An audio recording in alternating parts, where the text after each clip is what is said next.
Hola, good evening. Buenas tardes. Welcome to En Casa con la Plaza. My name is Abelardo de la Peña Jr. I'm the Director of Marketing and Communications with La Plaza. En Casa con la Plaza is our virtual programming. We've been on the air, on Zoom, on Facebook Live, and on YouTube since April of 2020 during the pandemic.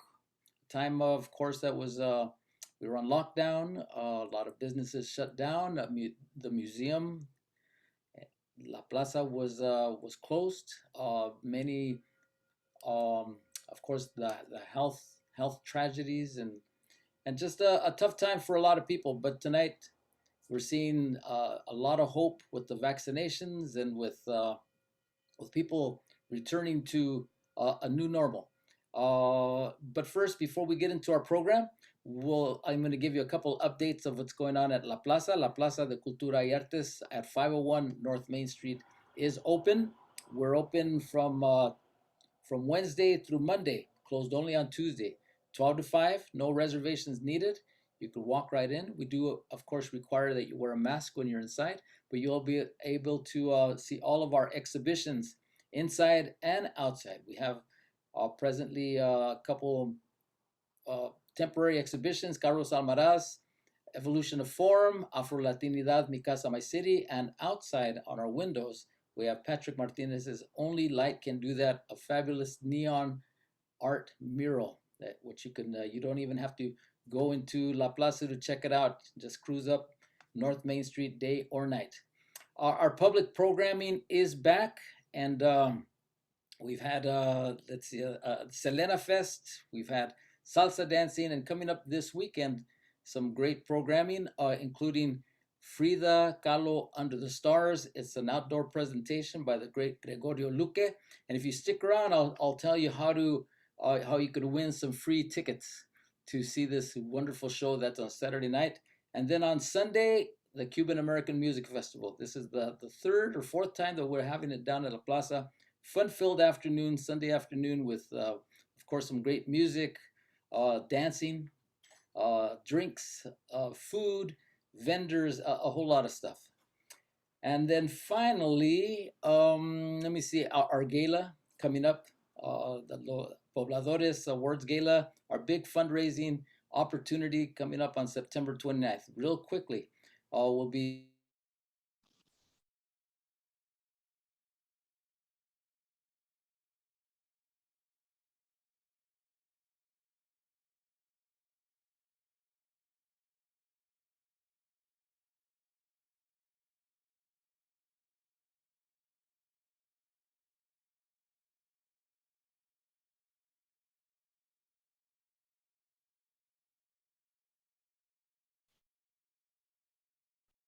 the Artist Relief Fund, which there were two rounds of the Artist Relief Fund. Can't hear you anymore. It's back. Thank you, William. Yeah, this is live, and things get a little goofy with Zoom sometimes, but I'm glad we're back. So we granted funds to a wide range of artists, musicians, muralists, dancers, and poets who serve or reside in eastern or southeastern Los Angeles, basically LA County, based on need and eligibility. We're going to meet a handful, just a small handful of these grantees. There were more than 35 in total, and enjoy their creativity in what we hope is an entertaining En Casa con la Plaza session. So first, I'd like to introduce to you who's with us, Claudia Garcia. Claudia is from East LA. The area that she works in includes East LA, Southeast LA, Koreatown, Venice, Florence, and Firestone. She's a resident in Firestone. Welcome, Claudia. Hello, good evening. Thank you so much for having me. Of course, thank you for joining us. Also with us tonight is William Roper. William, based in Pasadena, Altadena. The area that he serves as an artist include Pomona, Monterey Park, Montebello, El Monte, Southeast LA, Bell Gardens, basically everywhere here in LA. So welcome, William. Hello, thanks for having me, and nice to meet you, Claudia. Likewise. All right. Hopefully, our third guest will be joining us. I just spoke to him over the phone, and he'll come in when he's ready, I guess. And that will be Carlos Callejo, who's a muralist. Okay, let's first talk about a little bit about how you learned about the Eastside Arts Initiative Emergency Relief Grant Program. And speak up, whoever would like to. I learned Well, about it on social media. All right. And what was what did you find out about the Eastside Arts Initiative and the grant program? Well, when I looked up the description, I thought it was wonderful that you were offering this assistance specifically to artists that were, from or serving the East Side area. So I was just really excited and hopeful when I found out about it. yeah, I got an email from Sonia Marie De Leon, who conducts the Santa Cecilia Orchestra. I play with that orchestra for a few years now. So she let me know about it, said I should go for it. And yeah, when I looked it up, I said, I might have this one. Because, there's several of these, and I just couldn't figure out how bad off I had to be to get one, because I never got any of them. And so since this was so specific to a geographic area, I thought maybe there was half a chance, and you just have to go for stuff. So I did, and I was lucky. Yeah. Well, I think lucky and deserving. William, tell us about the circumstances you were in at the time that you applied for the grant. Oh, okay. So actually, my circumstances were kind of crazy because right before COVID, I had come off of like some injuries. So I hadn't worked a lot anyway, before COVID happened. And I was in the midst of about to open a show with a dance company, and I had just started working again. I had been on disability for a while, right? So I really needed to work, right? And I just started. Then COVID came, and there was no work because I do two kinds of work. I do my artistic work, and then I work as a chef for caterers. So COVID just killed all of that, because catering, you have to have groups of people who are walking around being happy. So it really, what I'm saying is there was not a lot of money for me in my life came because I hadn't been working for 6 months. And then when COVID came, there was no money. I have savings, but as we know, savings go quick if you're not putting back in. So that's pretty much what was happening to me. So when this round came up of the initiative, it was pretty well into the lockdown and the pandemic. So every little bit helped, All right. every little bit helped. Well, I'm glad that you found out about it and that you applied. Now tell us a little bit about your particular art form, what you do as an artist. Okay, it's many because I'm multidisciplinary, but mainly I'm a musician, performer, but I also compose and I do visual art. So a lot of what I do is performing. That's why the range is so large, get in the car and go play the tuba with whoever or with my own projects. The composition is not a big moneymaker yet. Actually, the thing about COVID was my compositions were just starting to bring me some income, little income, but other people other than who I would hire were starting to play the music, and COVID knocked that out, Then I do visual art and paintings mostly, but these days I combine the music and the visual arts, so I do graphic scores, what you'll see some of in the video presentation. So that's kind of what I do. And, I perform on tuba, but I do I do performance art. In my younger days, if I worked with a dance company, I would sort of dance. You couldn't say what I do is dance, but I'd be willing to move and have dancers jump on my back, stuff like that, because you only live once, right? Got to have some fun. But that leads to injuries, if you don't do it. So I hope that's clear. I'm a musician, a composer, a visual artist, and just the stage in general, In other words, a ham. I'm a ham. Okay. All right. Well, a lot of artists are. Part of the process of the grant process was to voluntarily submit a video, which would give an example of the type of work that you did. And so at this time, I'd like to present the video which you shared with the grant making committee. So just hang on there. I'm going to share the screen, and we'll see for ourselves the work that you do. Here goes.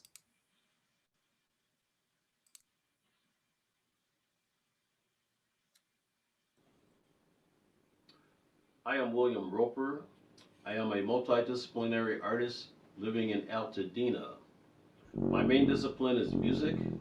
I play the tubas and I compose. I compose both real-time and written compositions. During COVID, I ended up being very productive. I composed 6 new works, 2 of which I consider major works. One of those was for string quartet, and the other one was for a sextet of mixed instruments and actor. In addition, I was able to complete a set of 10 graphic scores that I started way back in 2016, but when the pandemic came around, I'd only completed 3 of those. So during this pandemic time, I was able to complete the other 7. In addition, early on in the lockdown, I collaborated with the Heidi Duckler Dance Theater to create the work Rock the Boat. This work referenced the American suffragette movement and was an effort to get people out to vote in last year's election. Also, I created 2 music videos. One of them was for the Edgefest Festival of Creative Music in Ann Arbor, Michigan. Now, at that festival, I was supposed to perform live, but that couldn't happen. No one was traveling. So they took it online. So I created a piece for that. Then there was the Lockdown Festival, which is based in San Francisco, although it's a purely online festival, and it was conceived as a response to COVID-19. Also, I was able to release 3 digital recording projects. In addition to that, I re-released 7 projects digitally that were originally on CD. So it's been very productive for me, this COVID lockdown time. That's really the only positive thing I can say about it. But it does show that even in gray clouds, there is sometimes, not always, but sometimes, a silver lining. Thank you very much.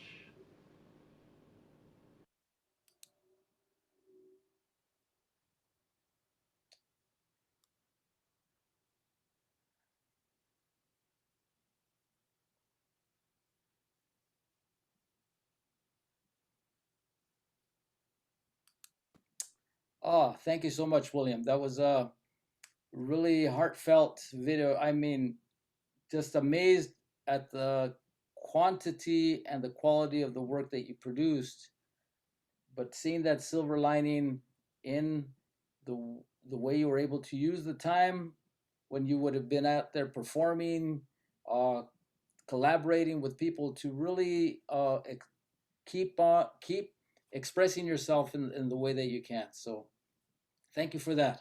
Well, thank you. Yeah. So since the grant, I'm assuming you've gotten the check already. Oh yes, the check came and went just like that. Lickety split. Yeah, people were waiting for it. I was waiting, but people were really waiting, you know. So I paid them off. Like it's a what is a 8-letter word? Starts with L, ends with D. Landlord. You know, that's where that check went. Yeah. Well, I'm glad that we were able to help out, and that you continue now since the we've kind of gotten back to normal, stop and start. What have you been up to now? Um, it's complicated. I've been doing a lot of grant applications, you know, and that just tires you out. It's crazy. But yeah, I've gotten some work. You know, I almost couldn't do this, as you know, because I had gotten some background work in showbiz, and I'm trying to get it together to write more pieces. But you know, as you say, you know, in COVID we had all this time.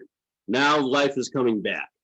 You know, so I'm trying to get it together, write some more pieces. I did get to go to San Francisco to do a project of a friend of mine, Francis Wong, and you know, it's just that trying to get work that doesn't get canceled because of people not getting vaccinated. I hope I don't offend anyone, but you know, people are dying still, somewhat unnecessarily.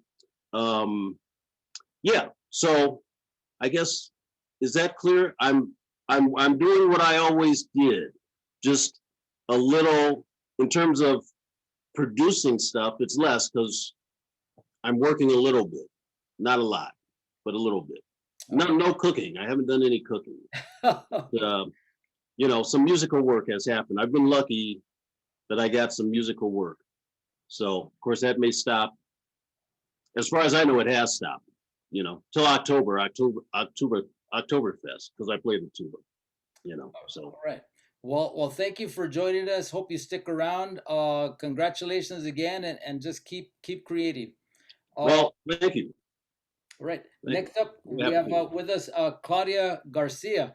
Claudia Garcia, as I mentioned, from East LA, a Florence Firestone resident, and one of the talking about the Eastside Arts Initiative.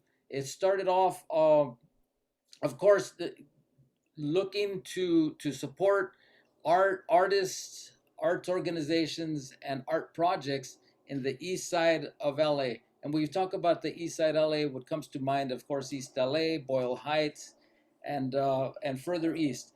The for the Over the last couple of years, there's been a real big effort to extend that down to southeast LA. So we're glad that you were able to find out about the grant process, the grant opportunity, and you're here today to join us. So welcome, Claudia.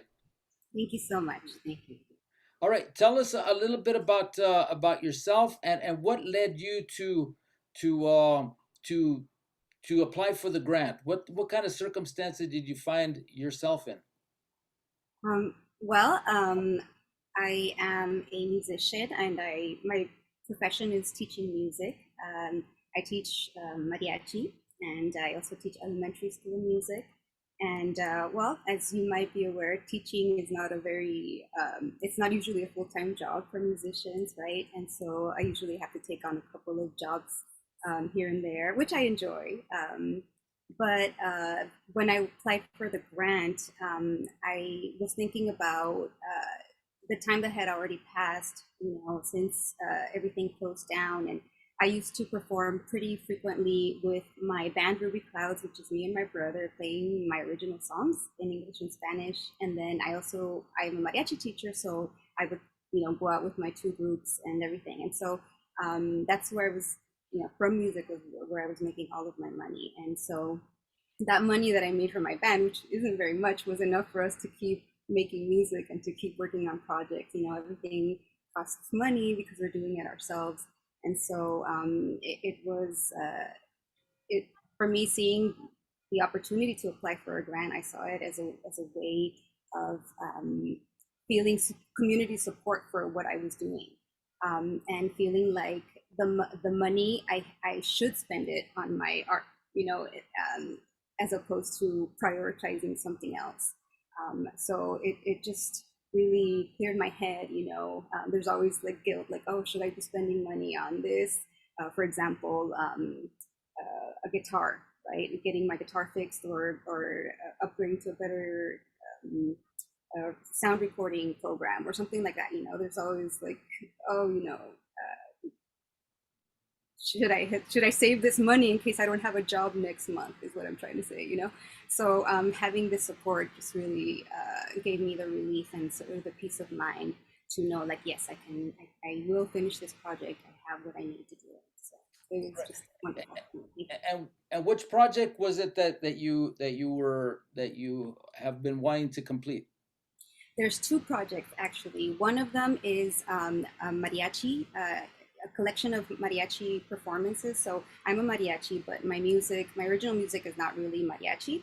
But my brother and I perform our version of mariachi songs. I play acoustic guitar and I sing, and he plays electric guitar. So it has like, definitely a different vibe from regular mariachi, and we wanna put that out there. So to really try to showcase our style, which is very influenced by mariachi music. And the other project that I'm working on is another single for Ruby Clouds. When the pandemic started, I was working on two singles. One of them I was able to complete, and then the other one I couldn't finish it because I just personal circumstances and the shutdown and all sorts of things that affected my ability to continue creating for a while. So, definitely, again, really appreciate just the recognition of from your organization, because it really, just helps us remember that, yes, we're important, what we're doing is valuable, and people out there want us to continue with our art. All right. And just to let people know, the Eastside Arts Initiative, it's composed of 5, 6 members who really do a very thorough job of looking at the applications. The applications are pretty detailed. The artist relief grant process in itself was very detailed. They score them by the quality of the responses, the need, of course, but also the videos that were presented as part of their um, grant process. So I'm gonna just show a portion of the one that you presented, Claudia. If you could give us a little bit of a background on your Cesar Chavez Day concert. Absolutely. Well, I really enjoy doing anything I can, to uplift my community in any way, and to put out more product out there that showcases Chicano music. And I saw Cesar Chavez Day as an opportunity to make a connection, because I felt like a lot of the old Chicano music kind of felt very historical. But I mean, come on, look at the times we're living in. Those songs need to be sung right now. We need to remember that passion, from before 1970. Like we can, it's all in us. And so I was, really fueled by that. And I also, my my high school Spanish teacher was an activist, and so she's my mentor since I was 17, and I talked to her about Cesar Chavez and the music and everything, and it was just so inspiring to hear the stories about them getting together and going out to the fields and singing the songs, and even learning songs in Tagalog to be able to connect with the Filipino farm workers. And I think that specific coming together of communities is such a beautiful thing that we need to keep in mind, to remember that together we can do so much more. And where I grew up in San Diego, it was a lot of Mexicanos and a lot of Filipinos. And for some reason, I never knew about this connection that we had with Filipinos until I joined Mecha, which is the student like Chicano movement, But it's just unbelievable that we could be set up to be so separated, and but it's our tios, they fought together. Like we can continue this fight in our own way. So anyway, that's my inspiration for that concert. All right, and this was a streamed concert for the benefit of some nonprofit organizations, right? That's right. Yes. So my brother and I, we perform very often at fundraisers and community events for organizations like Border Angels, that they from advocacy to actual water drops and bailing people out of the system, all of that. And then there's another organization, the PH Dreamers, which is a support group for dreamers who are in the health profession, and wonderful organization. And there was another organization that I wanted to support called Gente Unida, which is another immigrant rights organization. And because we're from the border, I'm actually from San Diego. I grew up in Tijuana and San Diego, so I'm a border child. I used to cross the border every day, and so I'm very aware of the issues surrounding that area. And so, whenever we can, we do whatever we can to help. And we're trying to organize more performances to help benefit those organizations. All right, good. Well, we're going to show a portion of the concert, so enjoy. Here goes.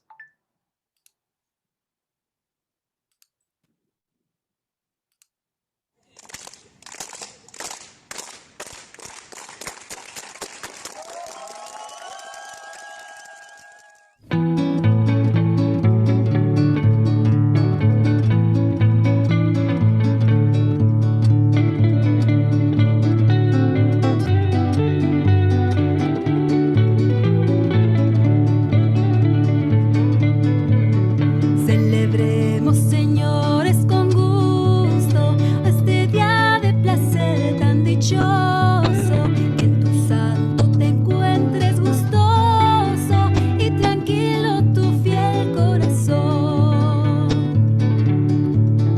Vive, vive feliz en el mundo sin que nadie perturbe tu mente. Te pondremos un laurel en la frente con el oro y las conchas del mar.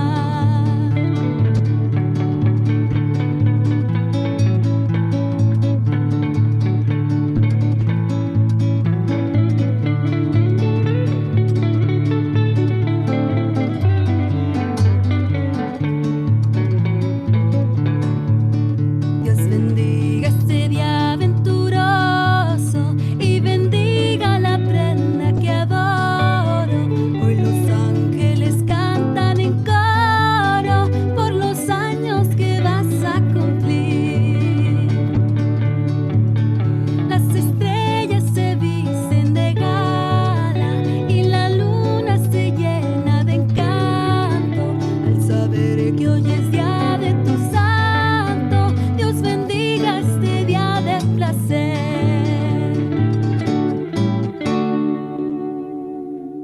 Bienvenidos a nuestro concierto celebrando el Día de César Chávez. Welcome everyone to our Cesar Chavez Day celebration.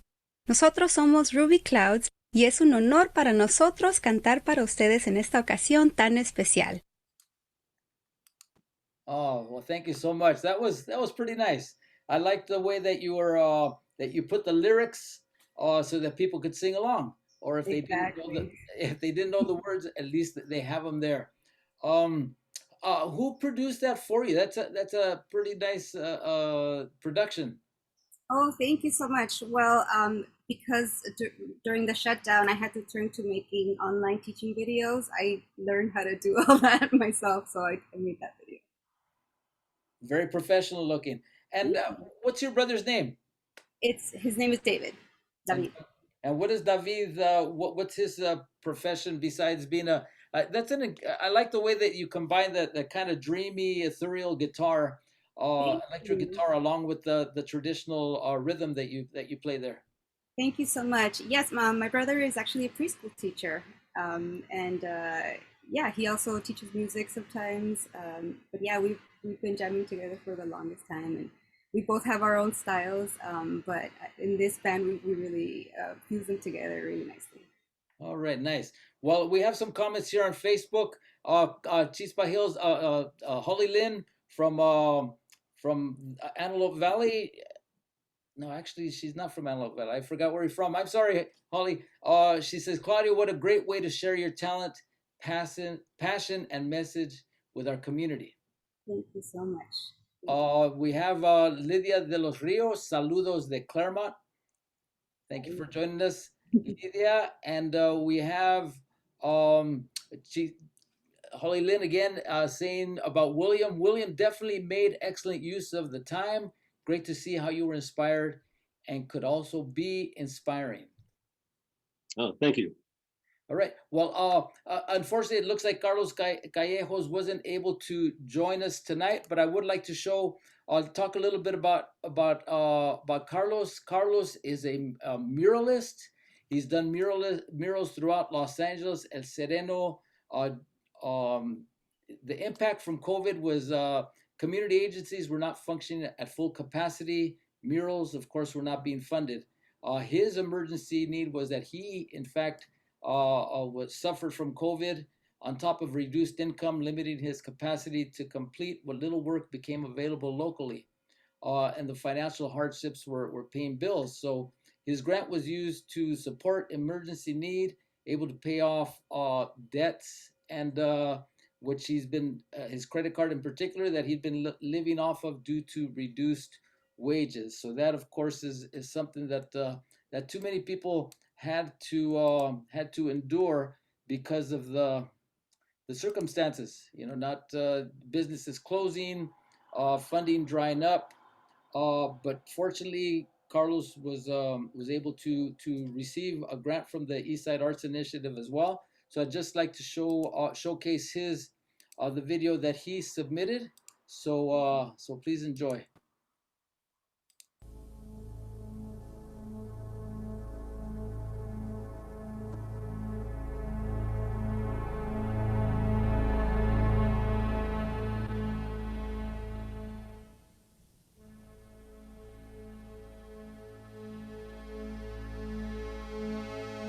1968 walkouts, basically primarily it was a form of protest where high school students walked out of the different East LA schools, primarily East LA schools.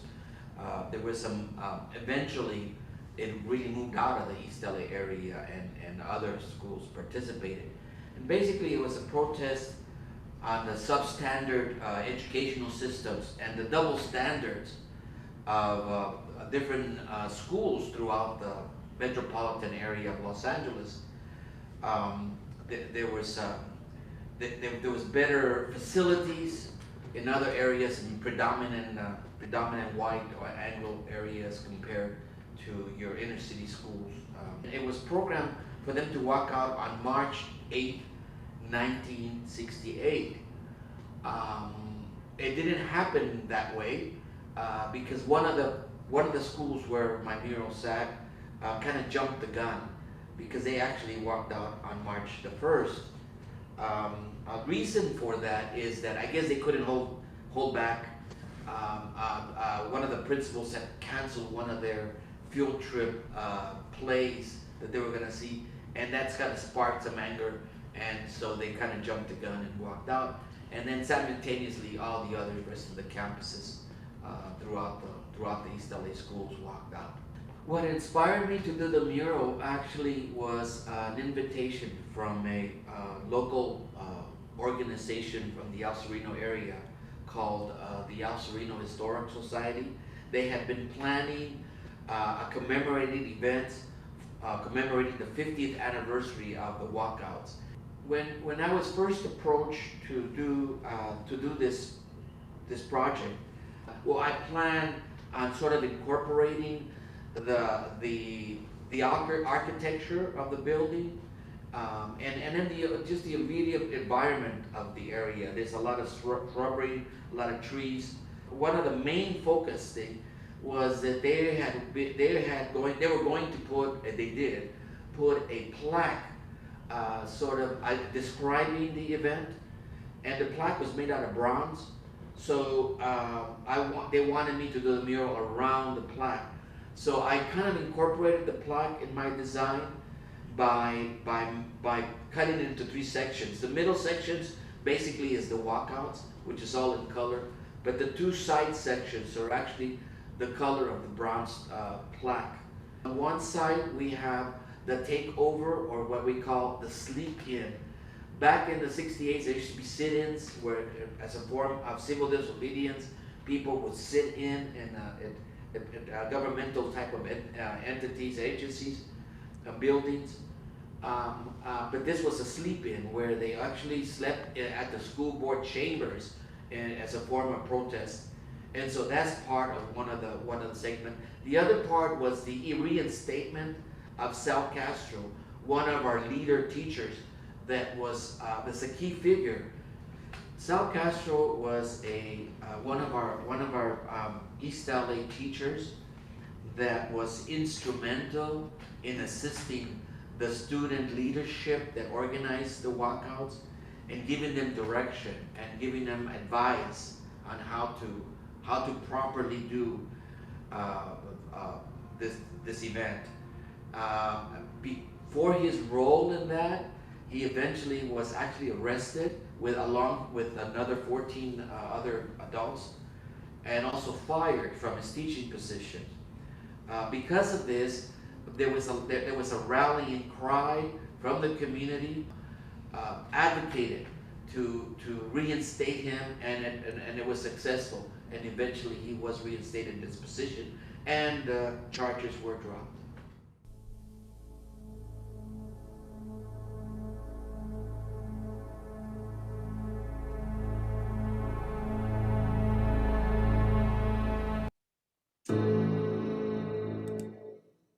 Well, we do congratulate Carlos for being a recipient of the Eastside Arts Initiative Artist Relief Fund grant.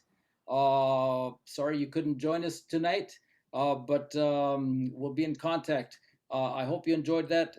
That video is part of Latinopia, which is a project by, as you saw, directed, written, and produced by Jesus Trevino, of his dynamic filmmaker with a lot of credits to his name, since retired as a professional director for TV series and movies, but continuing his project, documenting Latino life here in Los Angeles and beyond. So thank you to Jesus for producing that short video on one of the Eastside Arts Initiative grantees, Carlos Callejo.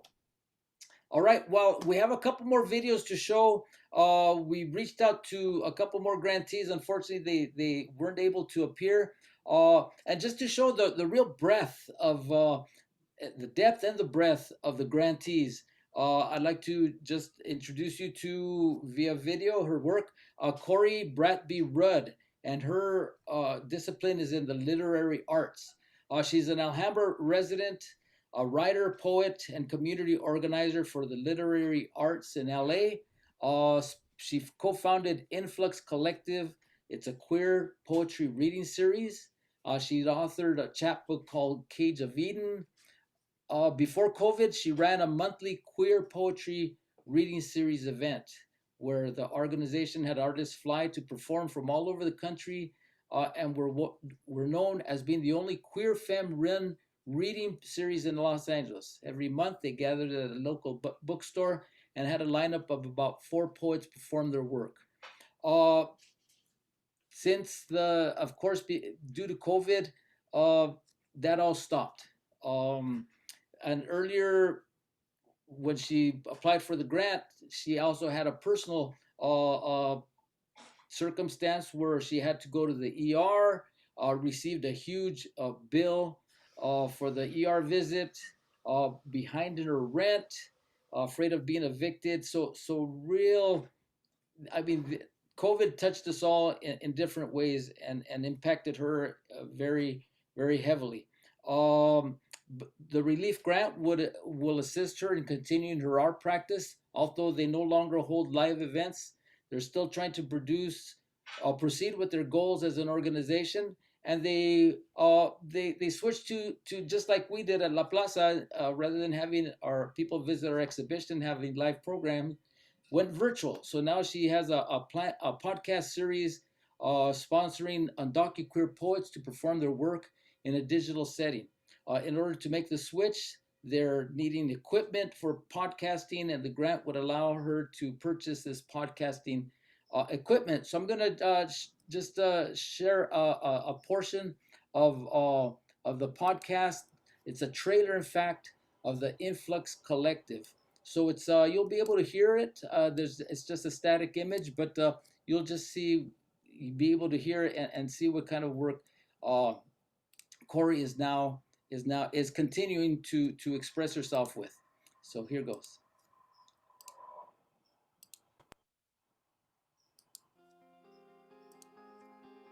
This podcast is brought to you by the City of West Hollywood's One City, One Pride LGBTQ Arts Festival. Each year, the City of West Hollywood celebrates Pride with its One City, One Pride LGBT Arts Festival, which runs from Harvey Milk Day, May 22nd, through the end of June Pride Month. You're listening to Influx Collective, the podcast, Walking Amongst the Rubble, Undocu Queer Pride. I'm learning to let myself fall apart. I take pride in being a survivor. I hate the American dream. My name is Corey Brappy-Rudd, and I'm one of your co-hosts. I'm Diana Gutierrez, and I co-run Influx Collective with Corey. We started as a queer poetry reading series, and we are located in the LA area. We're now venturing into the podcast realm.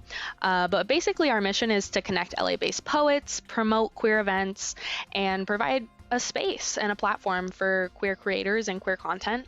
And Influx is a place for audience members to hear stories that reflect their own, and for performers to find an audience that understands.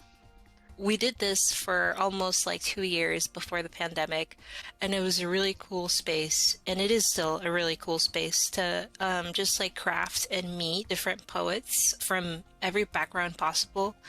And so this season, Walking Amongst the Rubble, an Undocumented Pride special event series, is the brainchild of Diana Gutierrez here, one of our co-hosts. You know, due to the pandemic, we haven't been able to hold space in person. And so we thought that creating a podcast would be a way to reach out to our audience. So here we are, even though the pandemic's about to be over. But you know what? Talking about stories like this is never over. In addition, we have to agree. The pandemic didn't stop life. It changed it in a lot of ways for too many people. But as you could see by the work that Corey and her partner, her co-host, they continue on. So thank you to Corey for your work, and congratulations for being one of the grantees of the Eastside Arts Initiative Artist Relief Fund grant. And finally, we have a brief video by again to just look at it and to marvel at the breadth of the work that's being created out there during these times, and who the Eastside Arts Initiative supports. We'll present a short video by Jennifer Sanchez. She's a Aztec danzante. I'll just read from what she wrote. She's a LA-based artist, danzante, choreographer, director, and producer who began studying and performing at 9 years old the traditional danza azteca with renowned danza general Lázaro Orvizu, an incredible leader of a dance group that has performed at La Plaza de Cultura y Artes numerous times. As a student of Arvizu and a member of his group Xipe Totec, he's performed all over the Southwest. She's also collaborated with Maestro Javier Quijas Yaxyotl on various presentations and performances. Just like with all of our guests and all the grantees and those that applied for the grants, performances and video projects were canceled due to the pandemic. Also had to cancel rehearsals that she used to hold twice a week. Her dance group was just building momentum, so this was very difficult to adjust to. Her production of work in progress called La Ofrenda, an adaptation of the Aztec creation story of the fifth sun, El Quinto Sol, was halted. Her circumstances at the time that she applied, her utility bills and rent were past due, paying as she could. Grateful that the LA Department of Water and Power, as well as her landlord, had been somewhat understanding, and she would apply this relief fund to her current outstanding bills. So congratulations, Jennifer. Sorry you couldn't join us tonight, but we would like to present you the video that she submitted. So So here goes.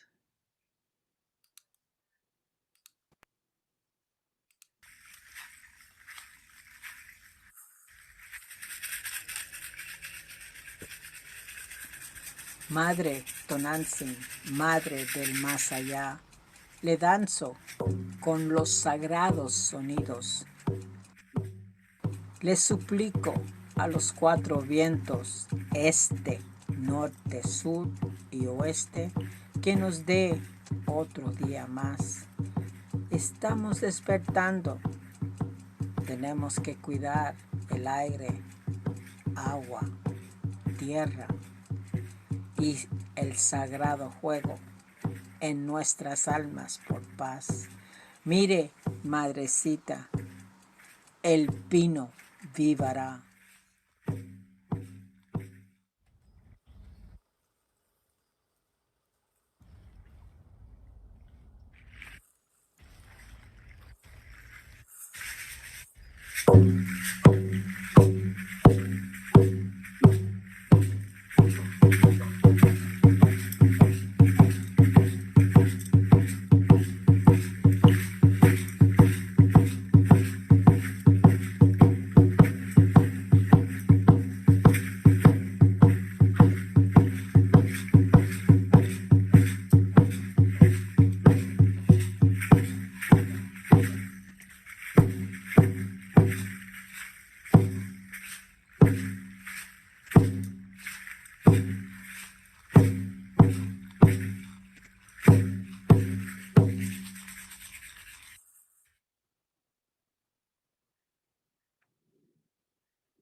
All right. Well, thank you so much, Jennifer, for submitting the video, for participating in the Eastside Arts Initiative uh, Artist Relief Grant Program. And I hope you all enjoyed tonight's presentation. Before we end the program, again, thank you, William and Claudia, for joining us. But we also, of course, want to thank the Eastside Arts Initiative. As you may or may not know, it is a part of La Plaza de Cultura y Artes. An endowment was created a few years back to support artists, arts organizations, and specific arts projects for completion. We've hosted a few there at La Plaza that were funded by the EAI. Others you may have heard about it. I don't think the Eastside Arts Initiative gets enough credit. So this is part of it, both to expose the great work that's being funded, and the great artists that are being supported by the Eastside Arts Initiative. Just letting you know that that there is a current cycle, EAI grants for local artists and arts organizations. If you go to the website eastsideartsinitiative.org, you could click on where it says La Plaza EAI grants for local artists and arts organizations. The application deadline, September 15th, 2021 at 11 p.m. So I'm going to go ahead and post here on the Zoom chat and also on the Facebook comment section, so you could check it out and see if that's something for you artists, art organizations that are interested in applying. You could get all the rundown as to how to apply.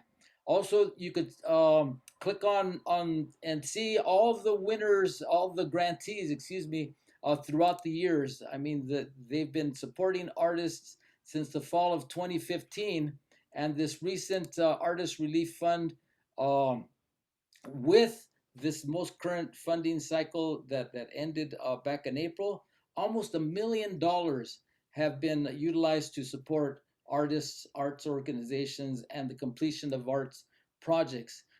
With this one, we had a creative project grant recipients to complete projects stalled during the pandemic: Mary Alfaro, Alejandro Chavez, Julia Chavez, Juan Escobedo, so many.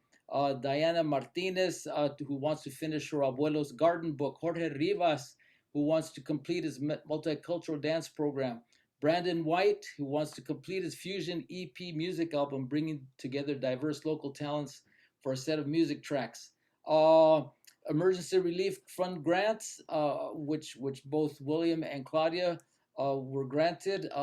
Linda Ariola in the visual arts. Natalia Correal Lesmes in the digital arts, Martin Espino, a good friend of La Plaza, in music.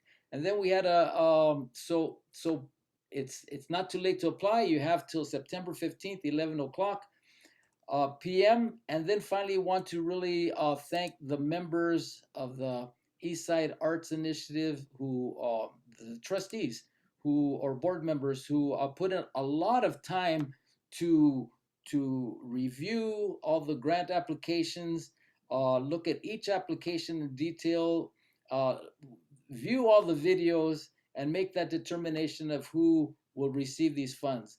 And I'm going to share screen here so you could see who they are. If you run into them in the streets, you could thank them yourselves. There's Lupe Arreola, who's the chair of the Eastside Arts Initiative Council and also a board member of La Plaza de Cultura y Artes. Armando Duron, an arts advocate, very well known throughout the community, has one of the best and the largest collections of Chicano and Latino art in Southern California. Victor Franco Sr., a public relations consultant and an all-around good guy. Dr. Alma Martinez, a scholar, actor, artstivist. You'll probably see her when you watch Gentified season coming up on, I believe it's on HBO. Gloria Molina, supervisor, former supervisor, and one of the primary drivers of the creation of La Plaza de Cultura y Artes. Norma Pravencio Pichardo, nonprofit advisor and strategist. Giovanna Ribagliati, an artist, and Richard Iniguez, an actor who you've seen in multiple motion pictures and TV shows as well. All of them great assets to the community who share their time to support the arts, which is what we do here at La Plaza de Cultura y Artes and on En Casa con La Plaza. So with that, I'd like to thank you very much, Claudia and William. Any last words from either one of you, please? Well, I would just say thank you very much to that arts initiative. And, you know, the Plaza de la Raza and where it's located, that's before it was the Plaza de la Raza, it was part of my family. That's where people went, you know, of color when I was a kid on the holidays. Go there, and I had a cousin fall into the stagnant end of that pond, and we thought it was all very funny, and he did not, and he still doesn't. Okay, well, so, you're thinking of the other La Plaza. That's La Plaza de la Raza. We're La Plaza de Cultura y Artes. We're right across from Olvera Street, but we have big props to La Plaza de la Raza, who's been around for a long time and really one of on the forefront of arts and culture here in Southern California as well. Okay, that was a major mistake, but I know the other one too. All right, yes. Thank you. Claudia, any final thoughts? No, I just want to thank everybody in the committee and also thank you, Abelardo. I mean, you've been so supportive, even from posting my gigs on Latino LA from years ago. So I just really appreciate you a lot, and I want to make sure that you know. Thank you so much. And a big thank you, of course, to Angie Castro. She's the person behind the scenes who is the administrator of the Eastside Arts Initiative, really gets everything together to make this opportunity available to artists and art organizations, particularly in the East Side, but it seems like we're stretching out all over LA County. So thank you, Angie. Can't wait to see you again when you return to La Plaza. So with that, I had promised at the start, you know, La Plaza de Cultura y Artes, we've returned our public programming has returned. This Saturday, we have Frida Kahlo Under the Stars, a multimedia presentation by the great Gregorio Luque. He's a lecturer, a presenter, very passionate, very knowledgeable about what he presents. This will be over 300 images and videos about the artist most famous for self-portraits and so much more, an icon of art. So if you'd like a pair of tickets, please go to our Facebook page or even right on your there on the Zoom chat. My name is Abelardo. Just address it to me. Give me your email address and we'll get back to you. And you may be the lucky one to win a pair of tickets to this Saturday. It starts at 7. We're gonna, it's outdoor seating. So You'll be safe, safe distance between other people. We'll have some food. There'll be vendors. La Plaza Cantina will open. If you're on Facebook, please send a direct message there on your Facebook page to La Plaza de Cultura y Artes with your name and your email address, and you may be the lucky winner of a pair of tickets to Frida Under the Stars this Saturday at La Plaza de Cultura y Artes. To check out all of our programs, please go to our website, lapca.org.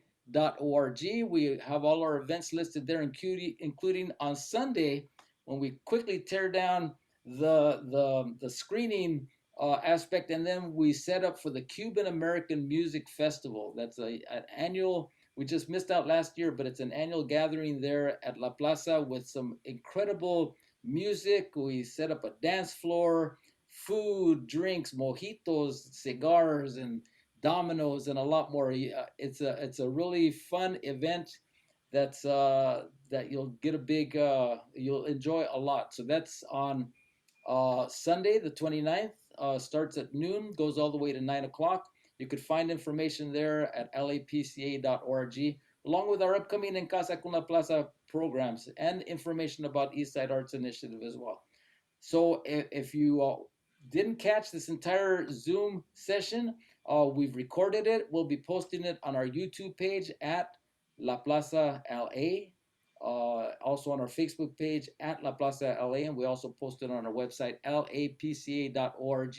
I think this is our 200th session or so since we started back in April, but we're so thankful that we're able to continue this cultural connection with you from our home to yours. So with that, muy buenas noches a todos. Good night, William. Good night, Claudia. Buenas noches. Buenas noches, and we'll see everybody out there soon. Bye-bye.